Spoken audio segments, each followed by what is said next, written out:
4 pulau lepas dari Aceh, sosok ex-Panglima GAM pasang badan. Gubernur Aceh Muzakir Manaf menegaskan penolakan terhadap Pulau Lipan, Pulau Panjang, Pulau Mangkir Besar, dan Pulau Mangkir Kecil yang diputuskan masuk ke wilayah Sumatera Utara. Muzakir menegaskan, keempat pulau tersebut sudah sejak lama menjadi bagian dari Aceh. Tegasnya, ia mempunyai alasan dan bukti yang kuat terkait hal tersebut. Lantas, siapa Muzakir Manaf yang merupakan Gubernur Aceh periode tahun 2025 sampai tahun 2030 yang diketahui merupakan mantan pemimpin gerilya Gerakan Aceh Merdeka? Ex-Panglima GAM Muzakir Manaf atau dikenal sebagai Mualem lahir pada tanggal 3 April tahun 1964 di Senudon, Kabupaten Aceh Utara, Aceh. Ia diketahui juga merupakan Panglima GAM sejak 1986.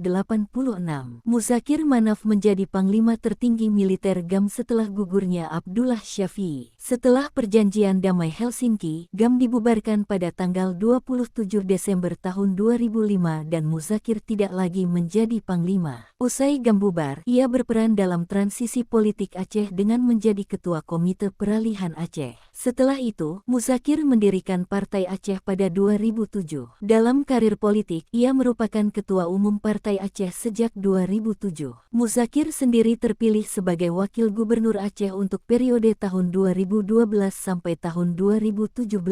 Adapun pada pemilihan kepala daerah 2024, ia terpilih sebagai Gubernur Aceh yang berpasangan dengan Fatlullah. Pelantikan Muzakir Manaf sebagai Gubernur Aceh periode tahun 2025 sampai tahun 2030 dalam rapat paripurna istimewa Dewan Perwakilan Rakyat Aceh pada Rabu tanggal 12 Februari tahun 2025.